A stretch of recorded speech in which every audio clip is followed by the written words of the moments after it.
Welcome to Bilal forex academy. अगर आप channel पर नए हैं तो वीडियो को लाइक करें, शेयर करें, चैनल को सब्सक्राइब करें और बेल आइकॉन को ज़रूर प्रेस करें। शुक्रिया। 8-9 बजे किधर, हम तो सुबह अल्हम्दुलिल्लाह 6-5 5:30 6 बजे तक एग्जीक्यूट करके बैठे होते हैं। अल्हम्दुलिल्लाह। अच्छा। हाँ जी, जबरदस्त ट्रेड होती है। असल में जो मेरा मॉर्निंग टाइम है ना, वो बड़ा जल्दी है। आप लोगों में से बहुत सारे हमारे भाई ऐसे होंगे जो थोड़ा देर से उठते हैं। सही है सर।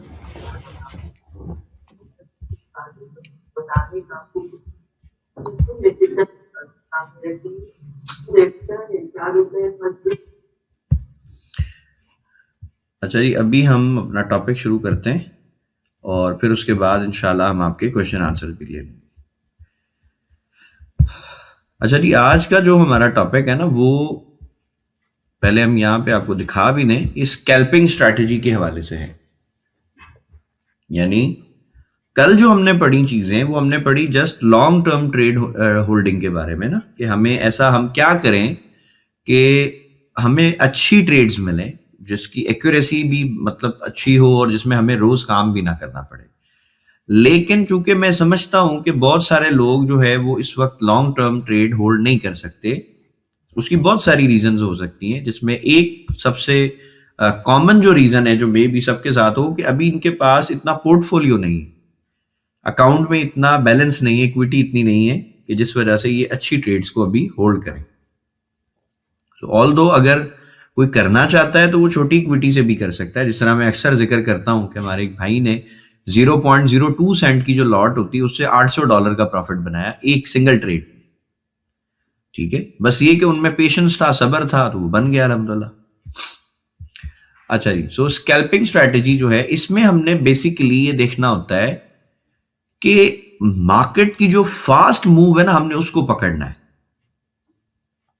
ठीक है, जो बड़ी यानी कि तेज मूव होती है ना, उसको हम पकड़ना चाहते हैं। सो इसके 2-3 मॉडल्स हैं इसमें काम करने के। सबसे पहला काम लिक्विडिटी स्वीप का एक मॉडल होता है। आपको पता होगा कि जब भी H1 टाइम फ्रेम में, मैं अक्सर कहता हूं कि सपोर्ट के पास जब मार्केट आती है, लिक्विडिटी एरिया के पास जब मार्केट आती है, तो वो वहां से भी एक छोटी मूव देती है। अब वो जो छोटी मूव है वो तो H1 में है ना, छोटी। लेकिन अगर आप उसको 3 मिनट में, 1 मिनट में, 5 मिनट में देखेंगे तो वो उस हिसाब से तो वो बड़ी प्यारी मूव होती है स्कैल्पर्स के लिए। फिर दूसरा जो हमारा मॉडल है, वो जो हम काम करते हैं इंड्यूसमेंट के मॉडल पे, वो सबसे बेस्ट मुझे लगता है कि जी इंड्यूसमेंट के ऊपर अगर आप काम करते हैं तो बेहतरीन मॉडल है। लास्ट में एक ऐसा मॉडल है जो कि मुझे बिल्कुल भी पसंद नहीं है, लेकिन लोग इस पे काम करते हैं, फेयर वैल्यू गैप के मॉडल पे। अब कुछ लोगों ने इन तीनों चीजों को मिक्स करके भी अपनी स्ट्रैटेजी बनाई हुई है, कुछ लोगों ने सिर्फ लिक्विडिटी स्वीप पे बनाई हुई है। लेकिन अगर आप मुझसे पूछे, मेरा ओपिनियन लें, तो मेरे नजदीक स्कैल्पिंग की सबसे बेस्ट स्ट्रैटेजी वो स्ट्रैटेजी होगी सर, जिसमें मार्केट जो है पहले इंड्यूसमेंट बना दे, उसके बाद क्रॉसओवर दे दे। बस इससे ज्यादा सिंपल, इससे ज्यादा आसान, इससे ज्यादा अच्छी, इससे ज्यादा एक्यूरेसी वाली ट्रेड मैंने नहीं देखी। और मुझे अल्हम्दुलिल्लाह इस पे बहुत अच्छे सेटअप्स मिलते हैं। मैं बड़ा अच्छा और बड़ा आसानी से इस पे काम कर लेता हूं। आज से कुछ टाइम पहले, अभी ये जो हमारा पिछले महीने जो हमने फ्री सेशंस किए थे, उससे पिछले भी जो हमने फ्री सेशंस किए, उन फ्री क्लासेस में भी मैंने ये स्ट्रैटेजी पढ़ाई थी स्कैल्पिंग। और अल्हम्दुलिल्लाह बड़े लोगों ने इससे फायदा उठाया। एक हमारे भाई हैं जिनके कमेंट को हमने शॉर्ट बना के भी लगाया हमारी टीम ने। वो कमेंट इतना प्यारा मुझे लगा और मेरी दिल से उसके लिए दुआएं निकली। उसने कहा, सर पहले हम जीरो थे, अब हम हीरो बन गए ट्रेडिंग में। और कहा, सर मेरे ऊपर 20 लाख रुपए का कर्जा था, मैंने अपने इस ट्रेडिंग से वो कर्जा भी उतारा है और अब मैं प्रॉफिट में भी हूं अल्हम्दुलिल्लाह।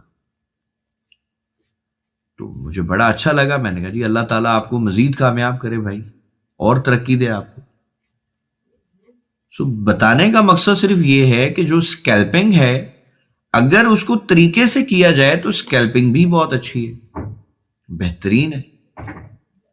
मैं समझता हूं स्कैल्पिंग से आप थोड़े टाइम में भी ग्रो कर सकते हो, लेकिन थोड़े टाइम में आप जीरो भी हो सकते हो, क्योंकि रिस्की है। इसमें एक सबसे इंपॉर्टेंट चीज जो है वो है रैपिड एग्जीक्यूशन। इसमें आपकी जो एग्जीक्यूशन है वो बड़ी फास्ट हो जाती है, क्योंकि लेट से अगर आप H1 पे काम कर रहे हो तो H1 का सेटअप तो रोज तो नहीं बनता, उसमें बनने में बड़ा टाइम लगता है। लेकिन अगर आप 1 मिनट पे या 5 मिनट पे काम कर रहे हो तो वो थोड़ा सा फास्ट है, उसमें स्ट्रक्चर भी जल्दी बनेगा, उसमें इंड्यूसमेंट भी जल्दी बनेगी, उसमें एंट्रियां भी ज्यादा मिलती हैं। लेकिन H1 के स्ट्रक्चर का फायदा ये है कि उसकी जो ट्रेड बनती है उसका मजा ही अपना है। वो एक ठीक ठाक, यानी कि जैसे वो कहते हैं ना, पेट भर के आपको प्रॉफिट देती है। स्कैल्पिंग में ये होगा कि भी आपको प्रॉफिट मिलेगा बट थोड़ा सा कम मिलता है। लेकिन फर्ज करें अभी एक बंदा है, उसके अकाउंट में इक्विटी कम है और उसका पहला टारगेट है कि सर मैंने अपने पोर्टफोलियो को बढ़ाना है, उसके बाद फिर मैं स्विंग की तरफ शिफ्ट हो जाऊंगा, फिर मैं लॉन्ग टर्म ट्रेड्स करूंगा, तो ये भी बुरी बात नहीं है, ठीक है, अच्छी बात है, करें काम, ठीक हो गया। सो अभी जरा हम अगर चार्ट पे देखें तो एक ट्रेड ये चल रही है ना, ये ट्रेड हमने एग्जीक्यूट मैंने की है। अगर आप इसको देखें तो ये बड़ी ही प्यारी एग्जांपल है लिक्विडिटी स्वीप के मॉडल की, इंड्यूसमेंट की नहीं है ये लिक्विडिटी स्वीप का मॉडल है। अब ये लिक्विडिटी स्वीप का मॉडल क्या है और इंड्यूसमेंट के मॉडल में क्या फर्क है? सर बड़ा बेसिक फर्क है। अगर आप नोटिस करें तो ये सारी एक जो लिक्विडिटी है, ये इसका लोएस्ट पॉइंट यहां पर था, इसी रेंज में, यानी कल और आज के अंदर लिक्विडिटी स्वीप पे भी मार्केट ने ट्रेड दी है और इंड्यूसमेंट पे भी दी है, ठीक है। सो मैं पहले लिक्विडिटी स्वीप वाला आपको दिखा रहा हूं। ये जो इक्वल लोज होते हैं, आप सबको बताया हुआ है कि भाई ये मार्केट की फेवरेट लिक्विडिटी है, मार्केट इनको लेती ही लेती है। अब ये आप देखो, ये इसका लोवेस्ट पॉइंट था, तो यहां पे मार्केट ने जस्ट इसको स्वीप किया है, इंड्यूस नहीं किया। बड़े सारे नए भाई जो हमारे हैं उनको शायद ये डिफरेंस अभी ना इतना समझ आ रहा हो कि भाई ये स्वीप और इंड्यूस अलग होता है। जी बिल्कुल अलग होता है। जिन लोगों ने इंड्यूसमेंट पढ़ी है और स्वीप का भी मैंने उनको मॉडल पढ़ाया हुआ है, उनको बड़ी आसानी से समझ आ गया होगा अल्हम्दुलिल्लाह, ठीक है। सो इस मॉडल पे हमने क्या देखना है सर, मार्केट जो है वो अपने लिक्विडिटी जो उसने बहुत सारी जमा की, अगर उस पर स्वीप आ जाए और उसके बाद ये जो मूविंग एवरेज है हमारी, ठीक है, ये जो DEMA का हमने एक मूविंग एवरेज आपको दिया हुआ है 7 and 21 का, अगर इसमें हम EMA लगाएंगे तो उसका क्रॉसओवर आई थिंक यहां पे बनेगा ऊपर, ठीक है। लेकिन जो DEMA है इसका जो क्रॉसओवर है बड़ा जल्दी बनता है और बड़ी फास्ट एग्जीक्यूशन है इसकी, ये आपको बड़ी जल्दी ट्रेड दे देती है, ठीक हो गया। सो DEMA 7 and 21 लगानी है आपने सर। लिक्विडिटी स्वीप अगर हो जाए और उसके बाद आपको क्रॉसओवर मिले और मार्केट जो है वो बाय डायरेक्शन में निकल रही हो, आप यहां पे ट्रेड लगाएं। और जो आपको क्रॉसओवर कैंडल जो है मींस नजर आ रही है, जैसे कि मुझे इस जगह पे क्रॉसओवर दिख रहा है और यहां पे जैसे ही मैंने ट्रेड लगानी है तो जिस कैंडल पे मुझे क्रॉसओवर दिखा है उसी कैंडल के नीचे बस मेरा स्टॉप लॉस है, क्योंकि ये स्कैल्पिंग है, इसमें हमारी एग्जीक्यूशन भी फास्ट होगी, हमारा रिस्क भी बड़ा थोड़ा होगा और ये ट्रेड्स बड़ी प्यारी होती हैं और बड़ी अच्छी चलती हैं, ठीक है। अच्छा, अभी साथ साथ मैं हमारे जो भाई हैं उनका भी एक आंसर कर दूं कि भाई मार्केट जो है वो तो किधर जा रही है, गोल्ड किधर जा रहा है। तो भाई अगर ये मैं सारी चीजों को खत्म कर दूं और जस्ट आपको H1 में क्लीन चार्ट करके दिखाऊं तो आई थिंक आपको समझ आ जाना चाहिए। ये लें जी, ये पहले मार्केट में ये इक्वल हाइज थे हमारे, मार्केट ने इनको ग्रैब कर लिया, ये सारी लिक्विडिटी ले ली।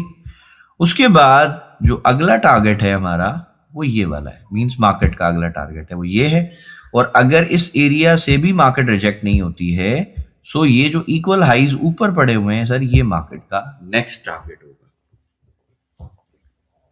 ठीक है, तो ये सिंपल समझ आ गया हमें। अच्छा, अब एक और मॉडल आपको दिखाना है इंड्यूसमेंट का। लिक्विडिटी स्वीप का मॉडल तो आपने देख लिया कि उसमें ट्रेड कैसे होगी। इंड्यूसमेंट का मॉडल भी अगर मैं दिखाऊं आपको, तो हम चूंकि स्कैल्पिंग कर रहे हैं तो हम 5 मिनट में ही आ जाते हैं वापस। और मैं अगर अपना बताऊं तो मेरे नजदीक 5 मिनट का जो टाइम फ्रेम है ना, वो एक अच्छा टाइम फ्रेम है स्कैल्पिंग के लिए। मैं इसमें स्कैल्पिंग अक्सर करता हूं और ये मकसद अच्छा जो है वो सेटअप दे देती है हमें। यहां पे अगर हम देखें इस जगह पे, ये एक ट्रेंड चल रहा था, देखिए बाय का, मार्केट इस तरह से बाय जा रही है। अब ये टॉप पर आ गई, फर्ज करें यहां पे, मैं चाहता हूं जी अब मैं एंटर हो जाऊं। कैसे एंटर हो? टॉप पे तो मैं बाय नहीं कर सकता और मुझे ये भी नहीं पता कि सेल जाएगी या नहीं, क्योंकि मार्केट में ट्रेंड तो पीछे बाय का चल रहा है। तो स्कैल्पर्स के लिए एक जो मेरा गोल्डन पॉइंट है भाई, वो ये है कि जिस दिन H1 का ट्रेंड सेल में हो ना सर, उस दिन सेल साइड पे स्कैल्पिंग ढूंढना करें। अदरवाइज बाय साइड पे आपको स्कैल्प की ट्रेड मिल जाती है मजे से, क्योंकि H1 का एक ऐसा ट्रेंड है जो हमें यह बताता है कि स्मार्ट मनी मार्केट को किस डायरेक्शन में लेके जाना चाह रहा है। तो यार, जब स्मार्ट मनी मार्केट को बाय ले जाना चाहता है तो आप और मैं कैसे मार्केट की डायरेक्शन को बदल सकते हैं यार? हम तो नहीं चेंज कर सकते ना।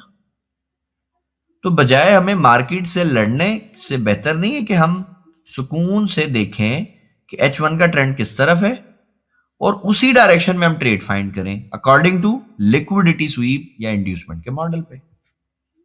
अब ये कैसे होगा सर? बहुत सिंपल है। अगेन मैं सारी चीजें वापस से, जो मैंने 3 लाइनें लगाई थी, मैं इसको भी खत्म कर रहा हूं। अगर आप देखें भी, फर्ज करें मार्केट यहां खड़ी है, यहां पे दिख रही, तो मैं यहां पे देखता हूं कि यार क्या ये मेरा ब्रेकआउट स्ट्रक्चर है? यहां पे हुआ है? हाँ जी, बिल्कुल ब्रेकआउट स्ट्रक्चर हुआ है। अच्छा जी, उसके बाद अब जो मेरा स्ट्रॉन्ग लो निकल के आया वो ये था कि भाई ये एक मेरा स्ट्रॉन्ग लो था। ठीक है, मैंने ये मार्क कर लिया। अब जब मार्केट यहां पर आती है तो मुझे तो यहां पे कोई बाय का सेटअप ही नहीं दिख रहा ना।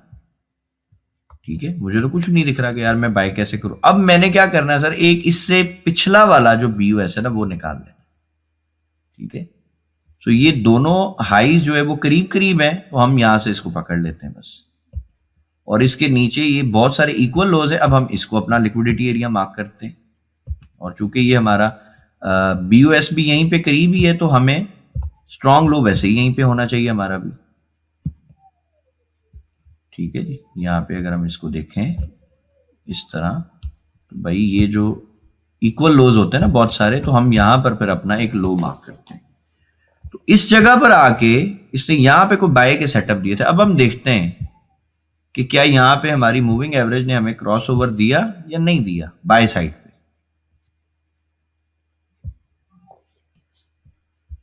तो अगर हम यहां पे देखें तो भाई यहां पे तो क्रॉस ओवर बाय साइड पे तो नहीं मिला, मार्केट तो बड़ी तेजी से गिर ही रही थी।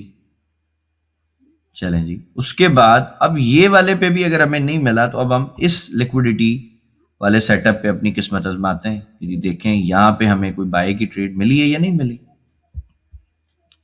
अगेन ये भी बहुत सारे इक्वल लोज थे, तो हमने इसका ये लोवेस्ट पॉइंट जो था लिक्विडिटी का, हमने इसको पकड़ा और हम यहां पे आ गए। यहां पर आने के बाद हमें इस जगह पे एक, यहां पे मूविंग एवरेज का एक क्रॉस ओवर मिला है इस जगह पे।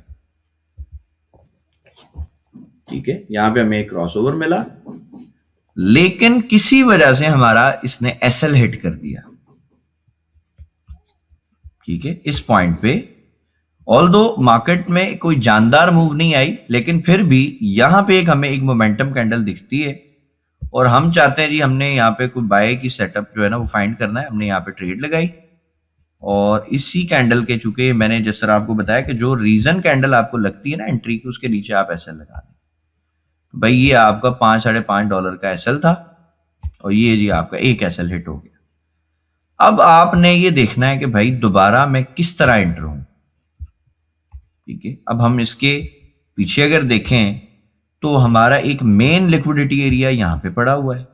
क्योंकि ये प्रॉपर एक सेल का ट्रेंड चला, तो हमारा एक जो स्ट्रॉन्ग लिक्विडिटी एरिया होगा वो तो यहां पे पड़ा है, इस जगह पे।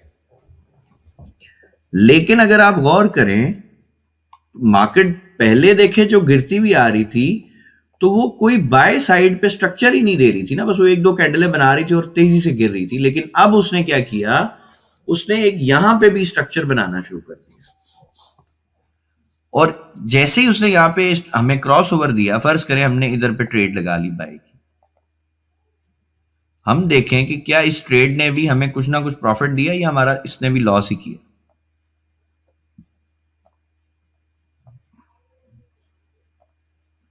तो जी स्कैल्पिंग में पहली जो है वो हमें ट्रेड मिल गई। हमारा जो लॉस था वो कितना था भाई, तकरीबन $5.5 आप लगा लो या $6 कर लो भाई, $6 का हमारा एसएलइट हुआ था। और उसी के थोड़ी देर के बाद हमें अगेन एक क्रॉस ओवर पे ट्रेड मिलती है और उसमें हमें प्रॉफिट मिलता है जी $12.5 का। यानी हमारा लॉस था वो भी रिकवर हो गया, प्लस हम $5 से $6 प्रॉफिट में भी आ गए, $7। उसके बाद अब मार्केट ने इंटरनली लिक्विडिटी को स्वीप करके भी एक क्रॉस ओवर दिया, क्योंकि अब देखें पहले तो यहां पे एज सच कोई सेटअप नहीं था, अब मार्केट ने एक अच्छी मूव दी है, तो मेन लिक्विडिटी तो यहां पर है, लेकिन ये हमारी एक इंटरनल लिक्विडिटी भी है। इंटरनल लिक्विडिटी मार्केट ने स्वीप की और उसके बाद इसने एक अच्छी मूव जो है वो बाय साइड पे देना शुरू की और ये निकल रही ऊपर। तो अगर आप प्रोबेबिलिटी को समझते हो, प्रोबेबिलिटी क्या है, दुनिया का कोई भी कारोबार जो है ना सर, उसमें कामयाब होने की जो एक्यूरेसी है ना सर, वो 100% किसी में भी नहीं है। हर कारोबार में प्रोबेबिलिटीज होती हैं कि भाई हो सकता है कि हम कामयाब हो जाए, हो सकता है हम फेल हो जाए। तो 50-50 मार्जिन हम रखते हैं। जिस तरह पहले हमने एक ट्रेड की, हमारा लॉस हो गया, हमने कहा जी ओके नो प्रॉब्लम। थोड़ी देर के बाद हमें ट्रेड मिली, हमारा लॉस भी रिकवर हुआ, प्लस हम $6-7 प्रॉफिट में भी हैं, हमने कहा जी बेहतरीन हो गया। अगेन अगर हम देखें तो जी यहां पे हमें एक और क्रॉस ओवर दिखता है। अब हम यहां पे क्रॉस ओवर समझ लें, यहां पे समझ लें, जहां पे हमें अच्छा लगे हम यहां पे ट्रेड लगाएंगे और एसएल अपना लगा देंगे सर, ठीक है, मैनेज करके, ताकि इतना ज्यादा हम लॉस भी ना करें कि फिर से हम वापस माइनस में आ जाए। लेकिन इस दफा जो हमें ट्रेड मिली वो एक ऐसी ट्रेड मिल गई कि सर उसने तो हमारी अगली पिछली सारी कसरें ही निकाल दी लॉस की। ये अगर आप देखो,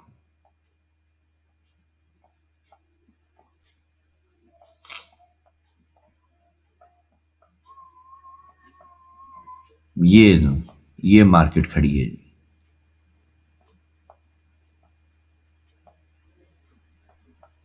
अब इसमें टीपीज आप कैसे सेट करोगे, ये तो अब आप ये भी बोल सकते हैं सर हमें तो पता ही नहीं है, हम तो स्कैल्पर्स हैं कि इतना ऊपर भी जा सकती है।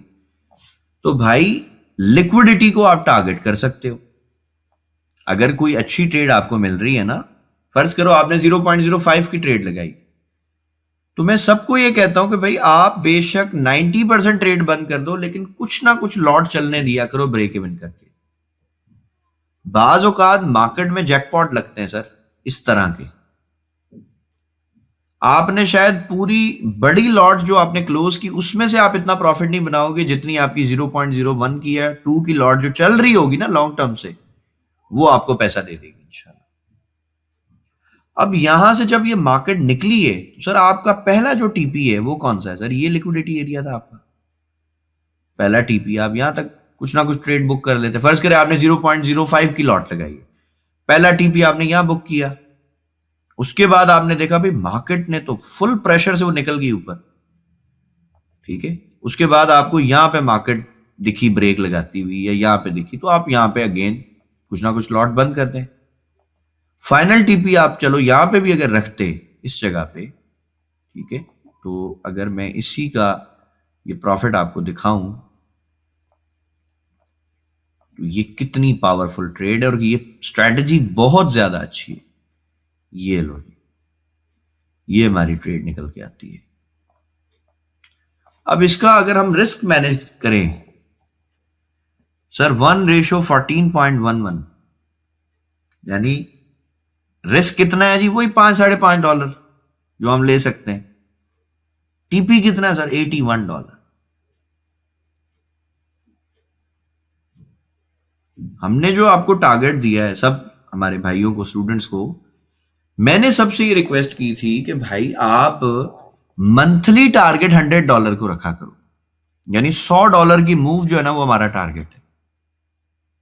अगर आप 0.05 का लॉट लगा सकते हो अकाउंट में और $100 को अगर आप टारगेट करते हो मूव को, तो 100 मल्टीप्लाई बाय 5, $500 पीकेआर में ऑलमोस्ट 1.5 लाख के करीब करीब आपकी सैलरी है महीने की। अगर कोई कहता है सर 0.05 ज्यादा है, मैं 0.03 लगा सकता हूं, सर 0.03 लगाएं, multiply by 100 is equal to $300। Almost lakh के करीब करीब, 1 लाख रुपए के करीब करीब आप मार्केट से पैसा बना सकते हो महीने का। और $100 महीने का बनाना है सर। इसको ब्रेक डाउन करें ना 4 हफ्तों में। एक हफ्ते में $25 की मूव चाहिए, दिन में कितनी चाहिए जी? $5 की मूव चाहिए, बात ही खत्म। किसी दिन फर्ज करें आप बिजी थे या आपको ट्रेड नहीं मिली, एक भी नहीं मिली, कोई बात नहीं, अगले दिन मिल जाएगी। जितना अपने आप को रिलैक्स रख के ट्रेड करोगे, सुकून में रह के ट्रेड करोगे, अपने आप को थकाओगे नहीं मेंटली तौर पे, उस दिन आपको ट्रेड अच्छी मिलेगी। और एक और चीज मैं आज आपको बताऊं, मैं अपने सब स्टूडेंट से ये कहता हूं कि जिस दिन आपका मूड खराब हो, किसी से झगड़ा हो या किसी की कोई बात बुरी लगी हो या किसी से लड़ाई वड़ाई है, इस तरह से कोई भी नेगेटिविटी हो आप में, उस दिन मार्केट से दूर रहो। इंसान की फितरत है कि वो किसी का गुस्सा किसी और पे निकालता है, ये उसकी नेचर में। ऐसा नहीं हो कि आप कहीं का गुस्सा मार्केट पे निकालो, तो मार्केट से तो आप जीत ही नहीं सकते ना भाई। मार्केट पर आप पे गुस्सा निकालेगी और वो ज्यादा तकलीफ देगा, ठीक है। तो इन चीजों को थोड़ा दिमाग में रखें। अगर आपने ये करना शुरू किया, आप मार्केट से रिवेंज ले रहे हैं, सर आप इससे जीत नहीं सकते। ये एक बड़ी हार्श रियलिटी है, इसको मानना पड़ेगा। और मूड के ऊपर अगर बात आई है, तो मुझे एक बड़ी प्यारी बात मेरे जहन में आई जो कि साइकोलॉजी को डील करती है। वो बात सर ये है कि इस दुनिया में सबसे ज्यादा जो चीज एक रिटेलर की खराब है ना सर, वो उसका मूड है। उसको छोटी सी बात किसी ने बोल दी जी, उसका मूड खराब हो जाएगा। उसको कुछ भी, मतलब बिल्कुल माइनर सी बात है ना, उसका मूड जी खराब हो जाएगा। और कई लोग कहते हैं जी आज नहीं करो जी, आज मेरा मूड खराब है। तो यार तुम्हारा मूड कितना सस्ता है, मिनट में खराब हो जाता है। थोड़ा सा अपने आप को महंगा करो, क्योंकि जो सस्ती चीज है ना वो जल्दी खराब होती, महंगी चीज जल्दी नहीं खराब होती। अगर मैं एक एग्जांपल दूं आपको, एक गाड़ी है जो 5 लाख की है, दूसरी गाड़ी है जो 5 करोड़ की है। सर 5 लाख वाली जल्दी खराब होगी मेरे ख्याल से, 5 करोड़ वाली शायद इतनी जल्दी ना खराब। वजह क्या है कि हमने अपनी क्वालिटी, अपनी कीमत ही इतनी सस्ती लगाई है कि हर ऐरा गहरा हमारा मूड खराब कर देता है। और उसकी वजह सबसे बड़ी पता क्या है? हम खामखा लोगों को ना इंपॉर्टेंस देते हैं, हालांकि उनकी इंपॉर्टेंस होती नहीं है हमारी लाइफ में, फिर भी हम देते हैं उनको। सबसे ज्यादा इन चीजों पे आप काम करें, इसको हम कहते हैं पर्सनालिटी डेवलपमेंट। अपनी पर्सनालिटी पे थोड़ा काम करें, और अल्टीमेटली इसका फायदा आपको बिजनेस में होता है। मिसाल के तौर पे, कुछ टाइम पहले आप सब ने देखा कि एक केस हमारा हुआ कि कुछ स्टूडेंट्स थे, उन्होंने अपना एक ग्रुप बनाया और वो हमारे कुछ भाइयों को, बहनों को मैसेजेस कर रहे थे कि जी आप हमसे कोर्स कर लें। तो वो कुछ हमारे भाई थे जो लॉयल थे मेरे साथ, तो उनको जब उन्होंने अप्रोच किया तो उन्होंने उनकी सारी वॉइसेस और मैसेजेस मुझे भेज दिए। मैंने वो सारी चीजें ग्रुप में फॉरवर्ड की और उसके बाद हमने उनको निकाल दिया। अब जब वो मैसेजेस आए ना, तो हर बंदा मुझे कह रहा है बिलाल भाई आप दिल छोटा ना करें, ये होता है। उनको शायद ये लग रहा होगा कि बिलाल भाई को बुरा लग रहा है बहुत ज्यादा, लेकिन आप बिलीव करें, मैंने उस वक्त भी ये बात कही थी कि यार ना तो ये पहले हैं ना ये आखिरी हैं। अभी तो हमारी कम्युनिटी में बंदा ही 200 बंदा है। फर्ज करें ये 5,000 हो जाए, अल्लाह करे, या 10,000 हो जाए मे बी, तो ऐसे कैरेक्टर्स तो बड़े आएंगे। तो हमने अपने आप को इतना सस्ता तो करना ही नहीं है ना कि ये इस तरह के जो लोग हों उनसे हम अपने मूड को खराब कर लें। मूड खराब होगा तो जी हमारी लाइफ पे डायरेक्ट इंपैक्ट पड़ेगा। तो हम अपनी लाइफ उन फजूल लोगों की वजह से क्यों खराब करें भाई? हमारे पास और बड़े इंपॉर्टेंट काम है यार करने के लिए। और एक और जो है वो एक इंटरव्यू है शाहरुख खान का, प्रीति जिंटा एक एक्ट्रेस है अच्छी, उसके साथ, तो वो एक बड़ी क्लिप जो है ना वो भी बड़ी वायरल हुई। शाहरुख खान ये कहता है कि जी कुछ वक्त पहले मेरी एक मूवी रिलीज होनी थी, तो एक बड़े अच्छे डायरेक्टर थे, उन्होंने कहा कि यार मैंने अपनी मूवी रिलीज करनी है, लेकिन अगर तुम करोगे तो फिर हमारी मूवी पे डायरेक्ट इम्पैक्ट पड़ेगा। तो कहते सर आप क्या चाहते हैं? कहते यार आप जो है ना अपनी डेट आगे कर लो। शाहरुख खान ने कहा ठीक है जी मैं कर लेता हूँ, कोई मसला नहीं। कहा जी कुछ वक्त के बाद जब वो मुझसे मिले तो उन्होंने कहा कि यार मैंने ऐसा कहा था तो तुम्हें शायद बुरा लगा होगा, तो मैं सॉरी कहता हूँ। सर मुझे बुरा नहीं लगा। यार क्यों नहीं लगा? बोला सर मैं आपके बारे में अच्छा नहीं सोचता, मैं आपके बारे में बुरा भी नहीं सोचता। बोला इनफैक्ट मैं आपके बारे में सोचता ही नहीं हूं। मैं किसी के बारे में सोचता नहीं हूं, मैं सिर्फ अपनी लाइफ से, अपनी फैमिली से, अपने दोस्तों से मुझे मतलब है। उनके बारे में मैं सोचता हूं कि उन्होंने क्या कहा, वो मेरे बारे में क्या राय रखते हैं। एक तीसरा बंदा जिससे हमारा ताल्लुक ही नहीं है, वो हमारे बारे में अच्छा सोचता है बुरा सोचता है, सर उसको दिमाग खपाने देना, उसके सर का दर्द है, हमारा थोड़ी है। हम उसकी वजह से अपनी लाइफ को क्यों खराब करें भाई? ठीक है। अच्छा जी, एक और आपको यहां पे एंट्री का मैं मॉडल दिखाऊं, जो कि है हमारा इंड्यूसमेंट बेस भी है, लिक्विडिटी स्वीप बेस भी है, दोनों है। अगर आप इस जगह पे जरा गौर करें, ये वेव चली और यहां पे इसने देखें ये इक्वल लोज बनाए और मार्केट ऊपर निकल गई। अगर आप यहां पे इसको मार्क करें, इन लोज को,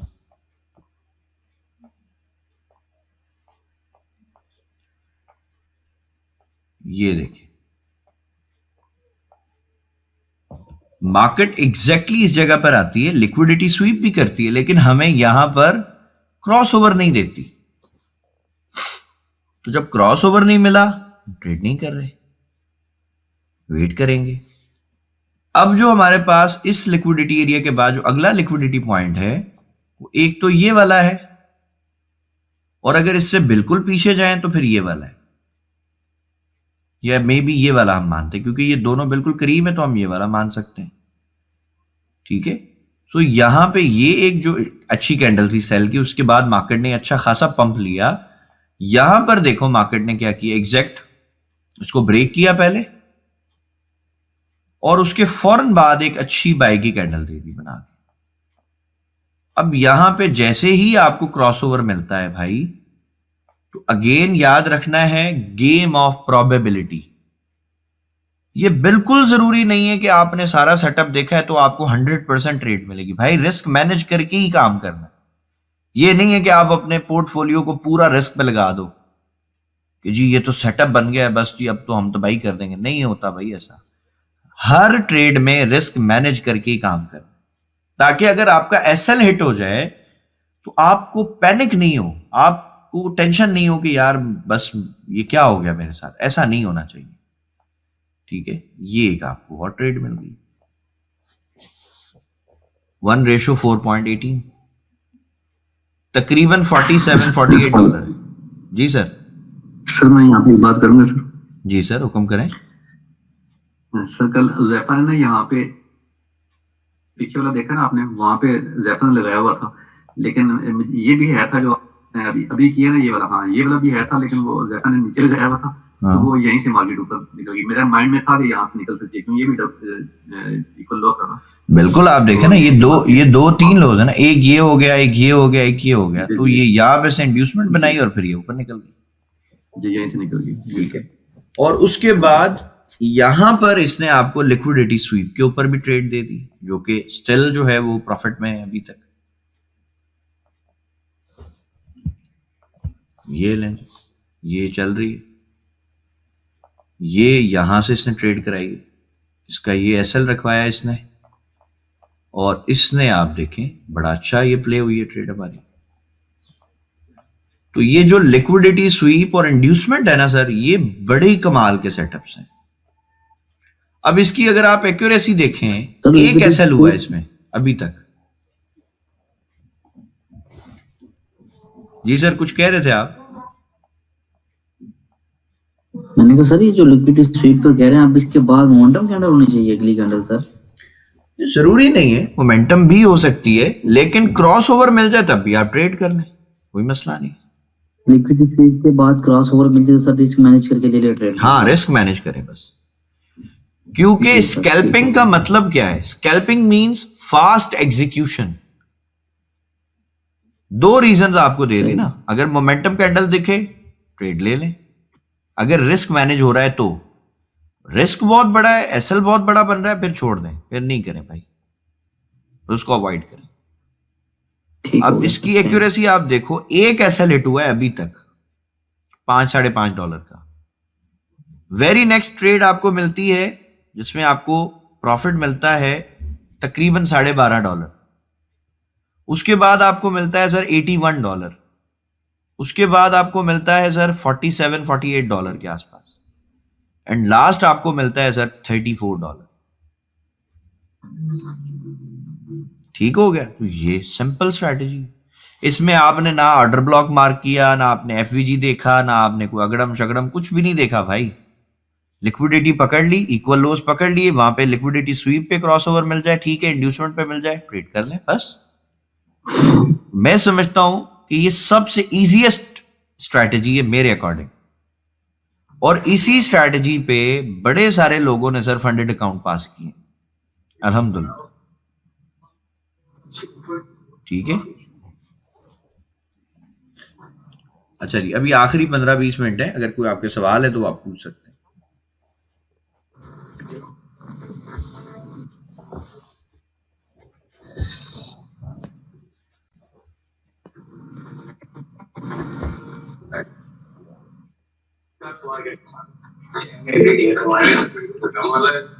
जी उस्मान भाई, सवाल करें।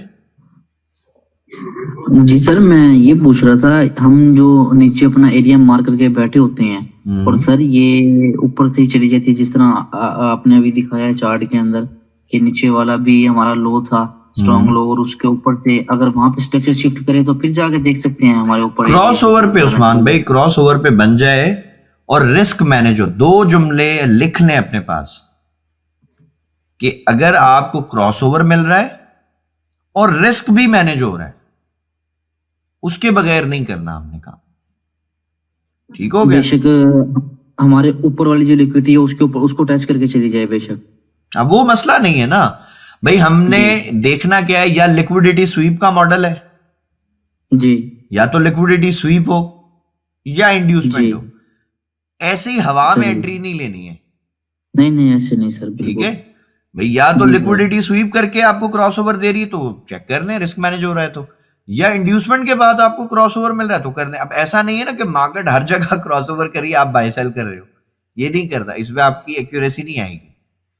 और ये जो भी मैंने चीज पढ़ाई है इसको पहले आप बैक टेस्ट करें सेंट अकाउंट पे, जी डेमो पे नहीं करें। सेंट पे करने का फायदा सर ये है कि एटलीस्ट आपकी इमोशंस ट्रेड होंगे ना कुछ मिलने की भी खुशी होगी और कुछ ना कुछ जानने का डर भी होगा।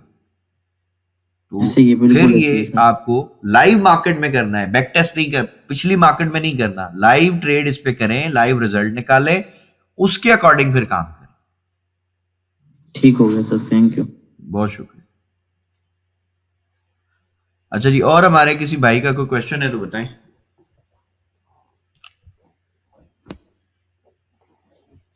जी हसनैन अब्बास साहब।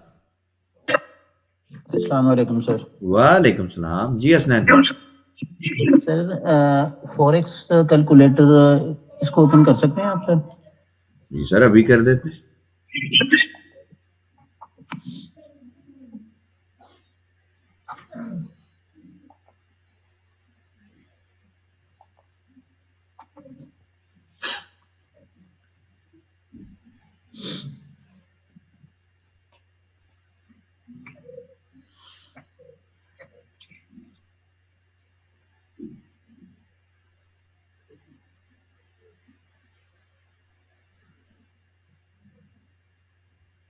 हुसैन भाई सवाल बताएं आप जब तक ओपन हो रहे हैं।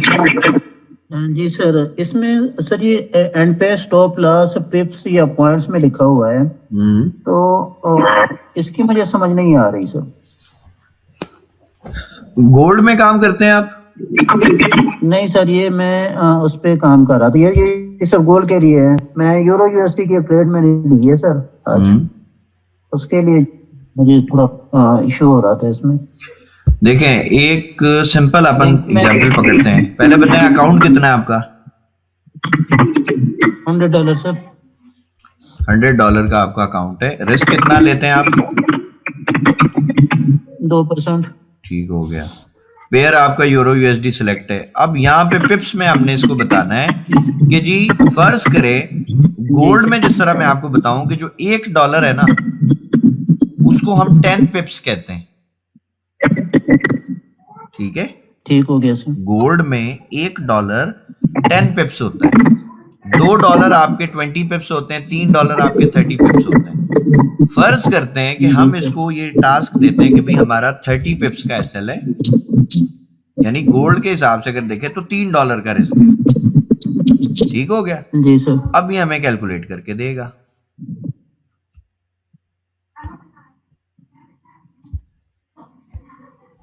इसने बोला कि भाई आपका अगर 30 पिप्स का एसएल है तो अव्वल तो आपका जो रिस्क है वो 2% में मैनेज ही नहीं हो सकता, आपको 3% रिस्क लेना पड़ेगा। ठीक हो गया सर। ठीक है, क्योंकि 30 पिप्स का मतलब है कि $3 का आपका लॉस होना चाहिए, और उसमें लॉट साइज ये रेकमेंड कर रहा है हमें 0.01। जी सर। ठीक है, इसी तरह सर अगर मैं तो बिल्कुल ठीक है। गोल्ड में आपको बताऊं तो फर्ज करें मेरे पास है $1000 या मेरे पास है $500। रिस्क मैं लेना चाहता हूं जी 2% का। ठीक है, स्टॉप लॉस मैं देना चाहता हूं 50 पिप्स का। फर्ज करें $5 का एसएल बनता है गोल्ड में ना। अब मैं इससे रिस्क मैनेज करवाता हूं अपना। ये लें, ये इसने मुझे ये सारा सेटअप निकाल के दिया कि भाई $500 का 2% होता है $10। अब $10 का अगर मैंने रिस्क लेना है तो मुझे लॉट साइज कितना लगाना है? 0.02 का। ठीक है हुसैन भाई, और कोई सवाल है तो बताएं। इसमें ठीक है सर, मुझे जो प्रॉब्लम यहाँ पे फेस हुई है ना वो यूरो यूएसडी पे हुई है। बस ये पिप्स को आप उसमें देखें ना, गोल्ड में तो $1 की जो मूवमेंट है ना उसको 10 पिप समझ लें आप। जी सर।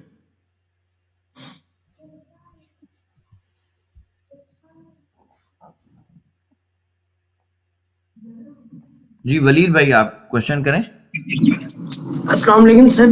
सर ये अभी रिस्क कैलकुलेटर सर जो अभी आपने दिखाया था सर, काइंडली इसका लिंक जो ग्रुप में शेयर कर दीजिएगा। वलीद भाई ये आपको मिलेगा जब आपकी रिस्क मैनेजमेंट की क्लास होगी ना, तो उसमें पहले ये पढ़ाऊंगा फिर आपको दूंगा इंशाल्लाह।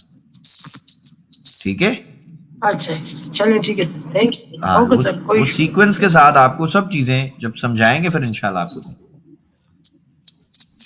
जी जी जी जी। अच्छा जी, और हमारे भाई जिनका कोई क्वेश्चन हो।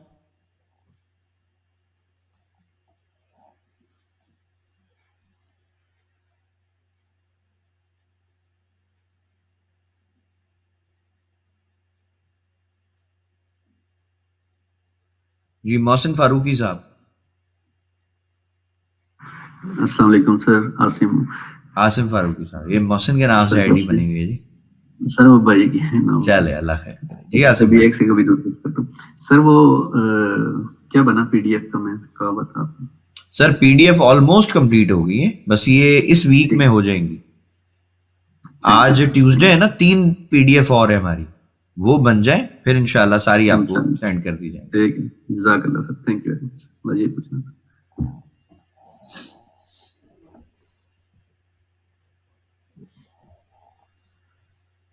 चले जी, कोई क्वेश्चन नहीं है तो इंशाल्लाह आप शाम की क्लास में आपसे मुलाकात होगी। तब तक के लिए अल्लाह हाफिज।